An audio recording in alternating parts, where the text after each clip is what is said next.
de número 4. Só adoçar ou endossar mais um pouco.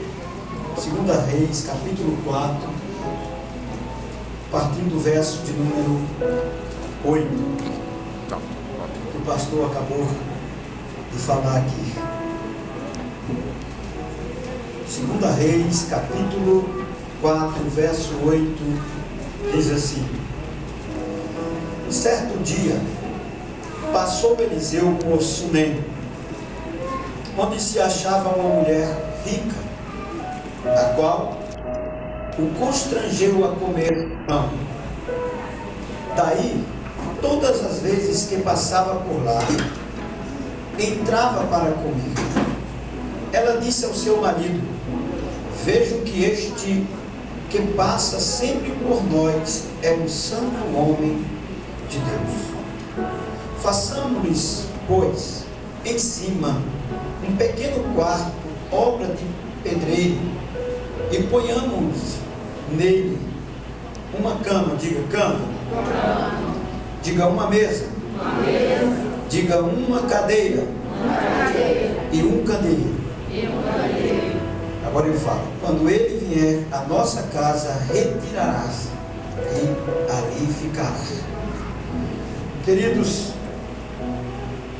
tudo o que foi escrito na Bíblia, disse Paulo aos Romanos, que tudo o que está escrito é para a edificação de nós. Tiago diz que toda a palavra de Deus é divinamente inspirada por Deus. Então, até as vírgulas, os pontos, elas têm significados muito importantes. E nesse texto nós podemos ver alguns objetos aqui que nos chamam a atenção. Sunem era uma região pequena, não era muito grande, ficou no território da tribo de Ezecar. E Eliseu sempre passava por ali, era a sua rota de trabalho, da administração. E sempre que ele passava ali, diz o texto que tinha uma mulher rica, não diz o nome, diz que ela era rica. E toda vez ela constrangia, chamava Eliseu, convidava para que ele fosse comer na casa dela. E o que o chamou a atenção foi o testemunho de Eliseu, a ponto dela dizer ao seu esposo que ela estava vendo que aquele homem era um santo homem de Deus. Ele não era apenas um homem de Deus, ele era um homem santo. A palavra ali, separado. E ela disse: vamos fazer uma casa aqui, um quartinho, um quarto de hóspede, porque todo bom obreiro tem que ser bom hospedeiro, né? Paulo diz isso a Timóteo, que o obreiro deve ser bem, um bom hospitaleiro. E ela disse: vamos fazer aqui esse quarto e vamos colocar esses objetos. E é nesses objetos que eu quero que nós possamos meditar um pouco sobre cada representação de cada objeto desse, numa casa e no campo espiritual que Israel também estava vivendo naquela época. Então, a primeira coisa que o texto diz aqui, o primeiro objeto que ela propôs em colocar naquele quarto foi o quê? Uma cama. E a cama fala de descanso. A cama fala de descanso. Se bem que para um judeu existem 2 lugares de aliança: mesa e cama. Mas vamos colocar a cama aqui como um lugar de descanso. A lição ali é que Israel está vivendo no maior alvoroço da vida, uma impaciência, uma inquietação muito grande. Israel está vivendo no extremo da vida, sem confiar em Deus. Ele está chamando a atenção de Israel por esses objetos e para os nossos dias hoje, de que nós devemos descansar no Senhor. O salmista nos alerta dizendo: o que espera no Senhor, os que confiam, os que descansam, os que se deleitam no Senhor, eles são como os montes de Sião, que não se abalam, mas permanecem firmes para sempre. Aleluia! E o que está faltando muitas vezes na nossa vida é descansarmos em Deus. A Bíblia diz: lança o teu pão sobre as águas e depois de muitos dias o acharás. Mas a gente vive num imperativo, num movimento tão causticante da vida, e a gente vive nesse movimento ativismo religioso, trabalhista, acordando de madrugada, saímos pegando ônibus, saímos de noite, chegamos de tarde e tal. Nós não descansamos, porque afinal de contas, às vezes a nossa confiança não está no Senhor. Às vezes a nossa confiança está no cheque, na conta do banco, no terreno que possuímos, na casa que temos, e vamos lutando para manter aquilo, porque afinal de contas aquilo é que te dá com que você diga assim: não, eu tenho um pouco de tranquilidade, porque eu tenho uma casa, tenho conta bancária, tenho isso, tenho aquilo. Mas não, Deus está chamando a atenção de Israel, dizendo assim: descansa, Israel, confia em mim, Israel. Nós estamos vivendo um tempo onde há o maior número de ansiedade, de depressão, em que as pessoas não dormem. Para dormir precisam a base de remédios. Eu não estou dizendo de uma questão, um caso isolado de doença, mas eu estou falando que a gente está vivendo a geração mais dopada de droga para dormir, para ter paz, para ter calma. Mas o salmista diz: em paz eu me deito e em paz eu me acordo, porque o Senhor me sustentou. Você precisa descansar em Deus. Você precisa descansar, e quem descansa em Deus é porque confia que, embora hoje esteja faltando, embora hoje você esteja chorando, mas a Bíblia diz que o choro pode durar uma noite, mas a alegria, ela vem pela manhã. E aqueles que descansam em Deus, diz a palavra do Senhor, não serão decepcionados. Descanse. Sinta paz interior. Não a paz que o mundo dá, mas a paz de Cristo, que excede todo entendimento. Aleluia. Às vezes a gente está vivendo um ativismo tão forte que nós nem paramos para descansar o nosso corpo físico e achamos que somos máquina. E Deus está dizendo para Israel: descansa, Israel. Vocês precisam de uma cama para vocês deitarem e dormir.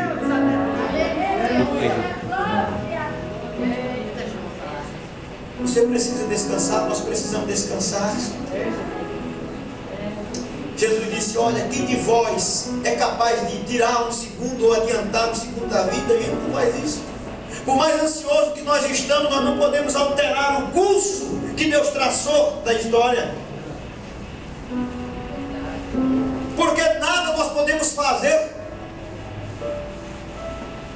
sem Ele. Agora Ele sim é capaz de adiantar o curso e de parar o curso. Ele para o globo terra para dar vitória aos seus.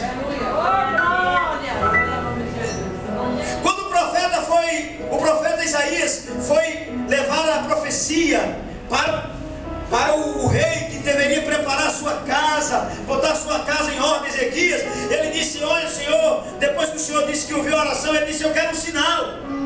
E qual é o sinal? Ele disse: adiantar é muito fácil, eu quero ver voltar, eu quero que o Senhor pare o relógio de Acais 10 graus. E a Bíblia diz que Deus parou o relógio de Acais, e o sol parou, e 10 graus voltou, para mostrar que Deus dá vitória.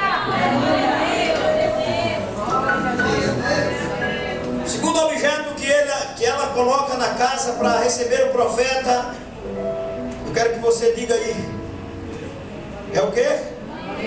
Uma mesa. E a mesa fala de comunhão. Glória a Deus. Mesa fala de partir do pão. Porque nós que somos de 4 décadas atrás, nós lembramos muito bem que sempre que chegamos à mesa, não tínhamos como não agradecer a Deus pelo pão que estava sobre a mesa. Mas a gente anda tão ansiosos que a gente come e nem para dizer: Senhor, obrigado por este pão. Israel estava tão ansioso que Israel tinha perdido a sua comunhão com Deus. E a mesa fala de comunhão, e comunhão fala de diálogo. Não tem como eu ter comunhão com alguém que eu não tenho diálogo. Por isso que quando é rompido a comunhão entre Adão e Deus, cessa ali o diálogo. Você vê que Deus não vem mais conversar com Adão, Deus não desce mais à tarde para conversar com Adão, porque houve um rompimento na comunhão. E às vezes a gente estamos numa igreja como essa, e que a pessoa está sentada ali à mesa e você não sabe o nome dele e nunca apertou a mão dele. E às vezes a falta de comunhão começa aqui no púlpito. Pessoas que brigam, que se gradeiam por posições, por cargo ou por alguma coisa, e não podem mais olhar um para o outro, e não podem mais se abraçar com dignidade e honestidade do coração, porque abraço falso é o que mais tem. Oi pai, tudo bem? Mentira, não está. Comunhão. Precisamos ter comunhão, precisamos do partir do pão. A mesa grande faz com que você peça o pão ao seu irmão, passa aí o café, passa aí a bolacha, isso é comunhão. A gente vive uma época que a mesa tem perdido seu valor dentro das casas. Você chega nas casas, quase não tem nem mesa. Um come no sofá, outro come no quarto, outro na mesa do computador. Um come de manhã, o outro só come tal hora. Nós devemos trazer os nossos filhos à mesa e dizer assim: Senhor, obrigado por esta casa, por este pão. Esse momento de comunhão tem faltado na igreja. Uma coinonia verdadeira, e que não há ninguém perfeito, mas que nós possamos viver com a imperfeição dos outros, e que os outros também entendam as nossas imperfeições. Vivemos um padrão de maniqueísmo, onde a gente queremos que as pessoas sejam perfeitas e nós não sejamos. E disse Jesus: se você quer que alguém se você quer que alguém faça alguma coisa por você, faça primeiro para ele. Está faltando comunhão, está faltando diálogo, está faltando falta de agradecimento a Deus. A mesa era tão sigilosa para um judeu que Jesus foi questionado porque sentava à mesa com os publicanos e com os pecadores. O que eles não entendiam é que Jesus estava fazendo uma aliança de salvação. Jesus não sentou na mesa dos publicanos e dos pecadores e eles permaneceram mesmo. Porque, digamos aqui de passagem, quando ele entrou na casa de Zaqueu não preparou a casa, mas entrou lá no banquete, e quando estava comendo, diz o texto que Zaqueu levantou-se e disse: Senhor, eu quero dizer umas palavras aqui. É que se eu roubei, defraudei alguém, olha a mesa que gera confissão de pecado, eu vou dar 4 vezes mais. Quem Jesus sentou, com quem Jesus sentou à mesa, aquelas pessoas nunca mais foram as mesmas. Por isso, mesa fala de aliança, e você tem que ter cuidado com quem você senta à mesa. E que tipo de diálogo, porque sempre alguns negócios e sempre algumas alianças são feitas à mesa. Ninguém faz negócio, é muito difícil. Vamos adiantar por causa da hora. Qual é o terceiro móvel que ela coloca na casa? Uma cadeira. Eita Jesus. Sabe para que serve uma cadeira? Para sentar. Mas é mais que isso que a mensagem fala ali. A cadeira fala: sente, pense e medite. Reflita. Você já viu que é um um dos momentos mais que você pensa é quando você está só, esperando alguém. Você está num lugar e você começa a pensar, porque afinal de contas as coisas estão mais fora do tempo de você, e você começa a pensar. Era isso que Israel precisava, meditar no que Deus havia feito. É como se Deus estivesse dizendo assim: Israel, você precisa ter uma retrospectiva da vida de vocês, para ver o que eu fiz na vida de vocês, o que eu estou fazendo, para vocês dizerem assim: não, Deus é maravilhoso. Aleluia. Quando nós paramos para vermos o que Deus já fez, de onde o Senhor nos tirou, e o que o Senhor tem feito em nossas vidas, é porque o ativismo, a correria, o vai, faz com que a gente não pare. Por isso, é de praxe dizer assim: pare e pense. Porque é muito difícil você correr, nadar pensando. Mas quando você para, você medita. Cada um de nós aqui temos uma história. Cada um de nós aqui fomos resgatados de uma situação, de um lugar tão tenebroso. Porque Paulo diz em Colossenses: porque Ele nos resgatou do império das trevas e nos transportou para o reino do seu amor. Amém.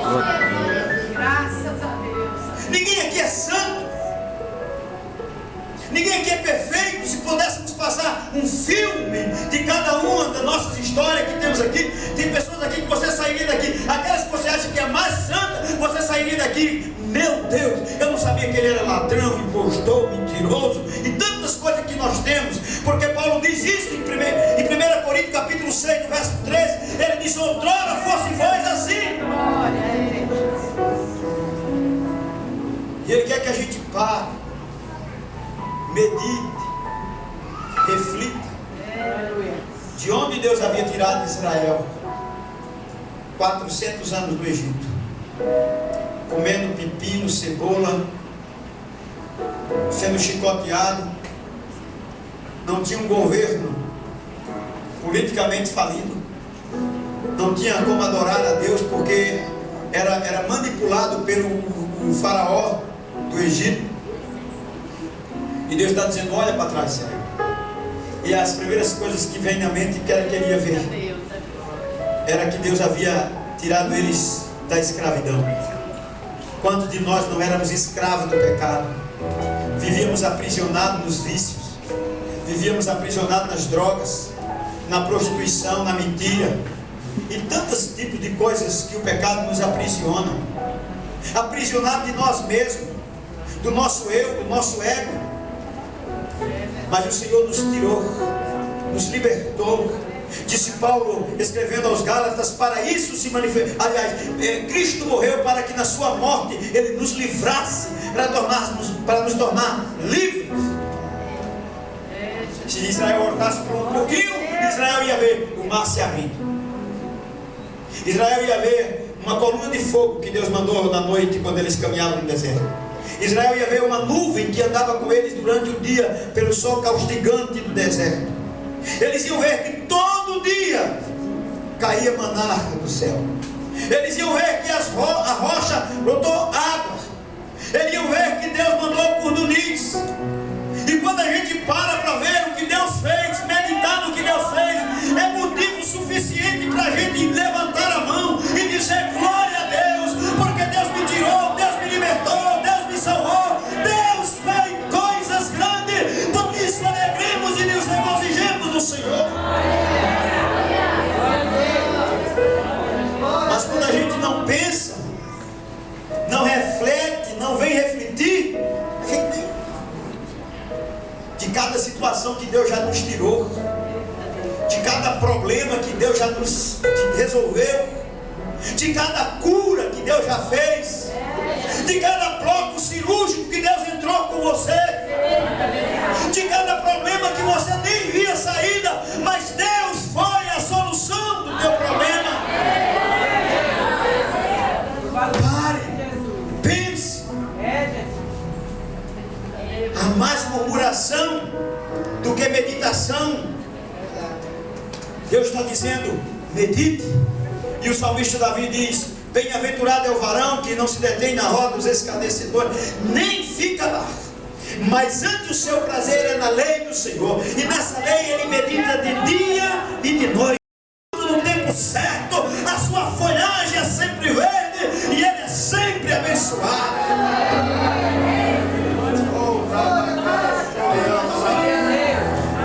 Pare, pense, medite. Quantos livramentos, quantas coisas Deus já fez na tua vida. E é por isso que o salmista diz: que darei eu ao Senhor? Que benefício eu posso dar em troca dos benefícios que Deus fez por mim? Nenhum. E a única coisa é adorar a Ele, é louvar a Ele, é exaltar a Ele, porque Ele é Senhor, porque dele, para Ele e dele são todas as coisas. Paulo disse: quer comamos, quer bebamos, tudo façamos para a glória dele. Amém.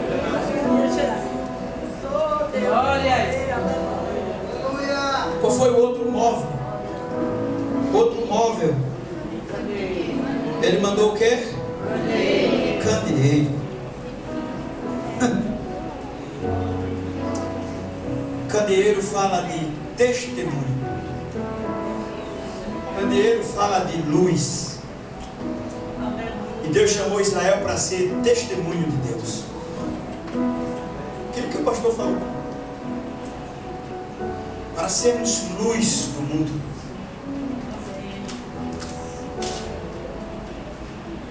Para testemunharmos do que Deus fez e do que Deus é. Mas tem tantas pessoas na igreja que, em vez de dar testemunhos, dá mal testemunhos. Tem tantas pessoas na igreja que, em vez de ser luz, são trevas. E observe que o maior exemplo de testemunho é o profeta, porque a mulher disse: eu vejo. Eliseu não disse que era, mas Eliseu mostrou que era, sendo que é. Porque quem é não precisa dizer quem é, já é em si.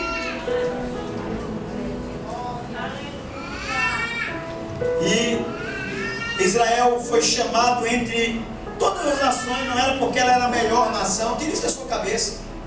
Quando Deus chamou Israel, foi uma coisa movida: graça.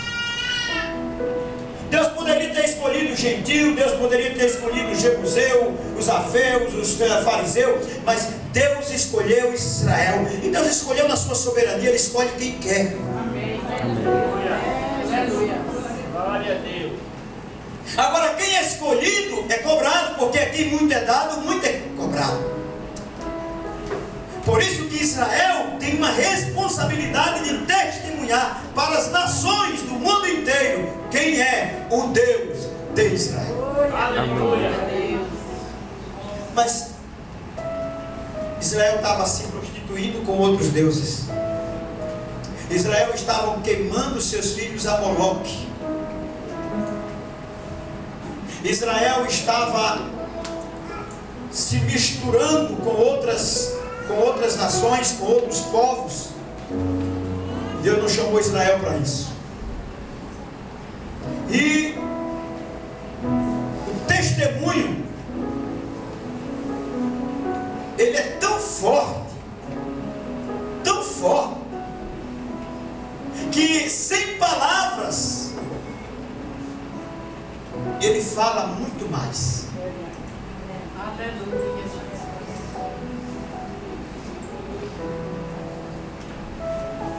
Já disse um grande teólogo: pregue sempre, se possível, fale. Porque a maior pregação é o seu testemunho de vida. Na tua casa, no teu prédio, na tua família, no teu trabalho, na rua, na tua igreja. Não adianta dizer que faz. Jesus fazia ensinando. E candeeiro fala de santificação, porque fala de luz também, de óleo, de unção. Aleluia. Eu queria fazer algumas colocações aqui sobre o candeeiro e sobre o testemunho de santificar esse Deus. Jesus disse que a luz veio ao mundo, mas o mundo amou mais as trevas do que a luz. João não era luz, mas dava testemunho da luz. E ele diz: assim como o Senhor veio para testemunhar do Pai, Ele vos envia para que vocês dêem testemunho dele. Observe que Jesus é a testemunha do Deus Santo. Ele testemunhou a santidade do Pai. E assim como Ele veio para testemunhar a santidade do Pai, Ele quer que nós sejamos testemunhas de Jesus. Amém. Então, o projeto de Deus é para que o mundo veja Jesus em nós. Glória a Jesus. Para que quando o mundo olhe para a igreja, ele não veja a igreja, mas veja o Cristo da igreja.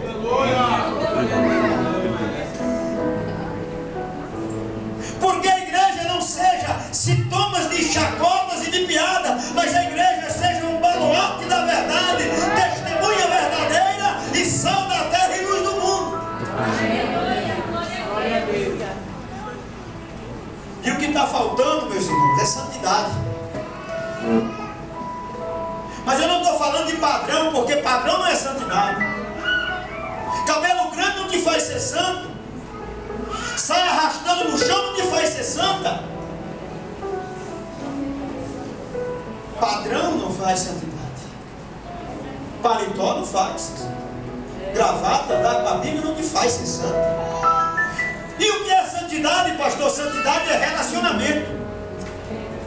Quanto mais me relaciono com esse Deus, mais parecido com Ele eu me torno. Quanto mais perto dessa luz eu fico, mais brilho eu tenho. Ou seja, embora essas luzes sejam incandescentes ou fluorescentes, quando nós mais nos afastamos dela, mais escuro nós ficamos.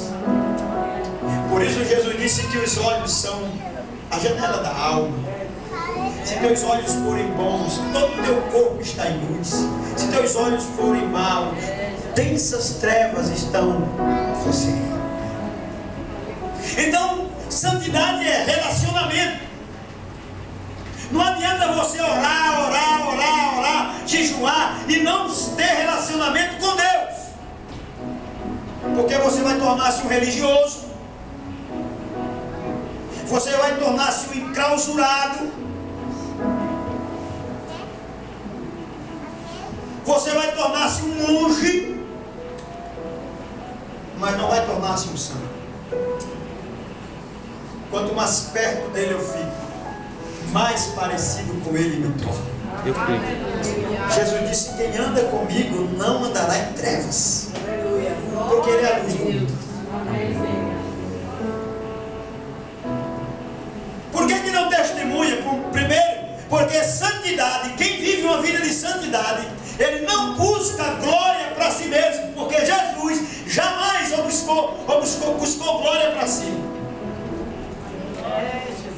Quando ele estava no Getsemane, quando ele estava orando, ele disse: Pai, o Senhor pode passar, mas não é a minha vontade, é a vontade do Senhor. Ele não quis a glória para ele. Filipenses diz isso no capítulo 2, Paulo escrevendo aos Filipenses: porque sendo como Deus, não usurpou. A palavra ali no grego é reivindicar, ser como Deus. Antes, aniquilou-se a si mesmo, tomou a forma de servo e foi obediente até a morte de cruz. Mas Paulo continua dizendo: mas por causa disso, Deus o exaltou soberanamente e lhe deu um nome que está acima de todos os nomes, aonde todos os joelhos se prostrarão e toda língua confessarão que Jesus Cristo é o Senhor, para a glória de Deus Pai. Então eu não busco para mim, é para Ele. A glória é dele, a honra é dele, o louvor é dele.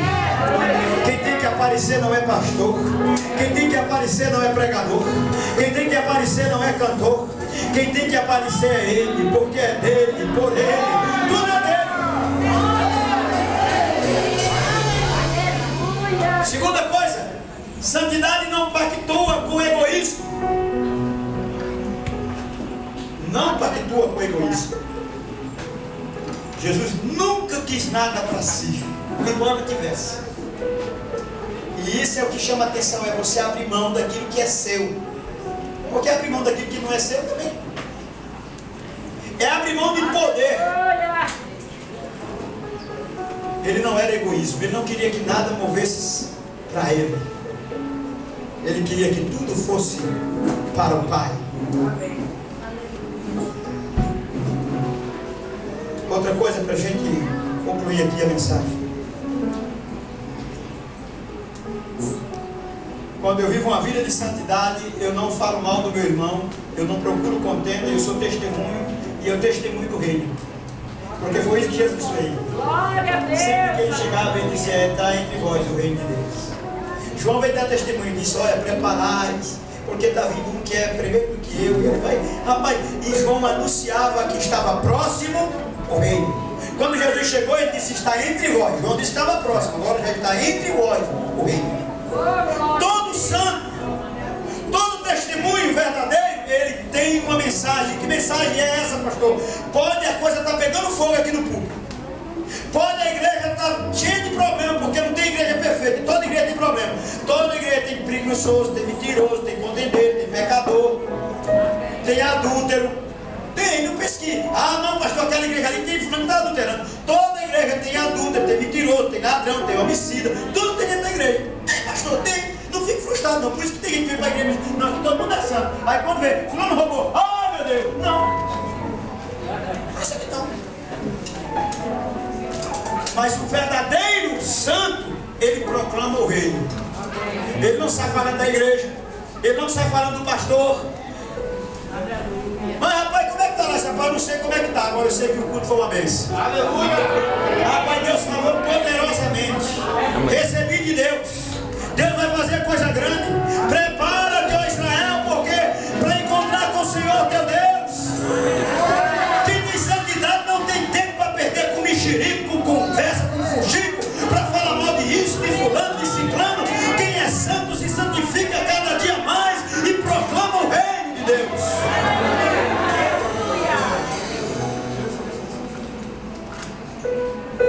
Eu quero perguntar uma coisa aqui. Não, vou afirmar. A tua santidade, ela é medida pelo termômetro da comunhão que você tem, primeiro, com Jesus.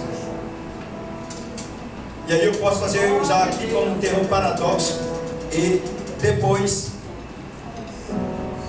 com teu irmão. Eu não posso, Tiago disse, eu não posso dizer que amo a Deus e odeio o meu irmão. Por isso a Bíblia diz: amais uns aos outros. Da obra da carne, que ele vai falar prostituição, lascívia, mentira, engano, tal, tudo isso. Em Gálatas 5, depois ele vai dizer assim: o fruto do Espírito. Primeiro ele entra no amor, porque o amor ele supera todas essas coisas. É por isso que quem ama, maestro, mesmo que a pessoa fale mal dele, ele diz: eu amo ele. Ele não consegue ter raiva, ele não consegue, eu amo ele. Ah, mas rapaz, mas então eu amo ele. Mas ele foi ingrato, mas eu amo ele. Mas ele não gosta de você. Ah, eu não sei, mas eu amo ele. O amor supera o ódio. Paulo disse: o amor é o dom supremo. Por que é que uma mulher é traída e não deixa o marido? Porque ela ama.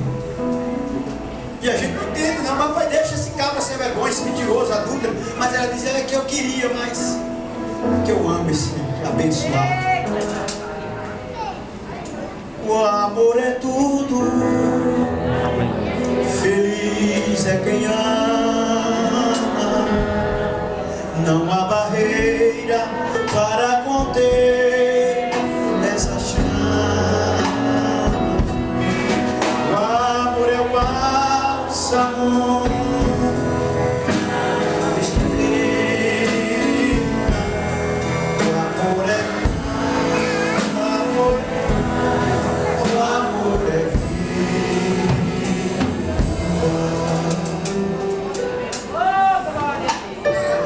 Que o Senhor quer que nós sejamos, que tenhamos uma cama, que temos uma mesa, que temos um candeeiro, uma cadeira e que temos um candeeiro. Descansa. Medita. Descansa. Medita. Tenha comunhão e seja testemunho de um Deus santo. Sabe o que é ser testemunha de Deus? É um dos maiores privilégios do mundo. Talvez a gente ficasse com o nosso ego assim. Estou aqui hoje, nessa noite, representando o governador do estado de Pernambuco. Outros podiam chegar aqui e dizer assim: estou representando a presidente desse país. Isso não é nada. Somos embaixadores. E se somos representantes dele, é porque temos legalidade por ele para representar ele. E o que a igreja é? Baluarte da verdade, luz do mundo e sal da terra.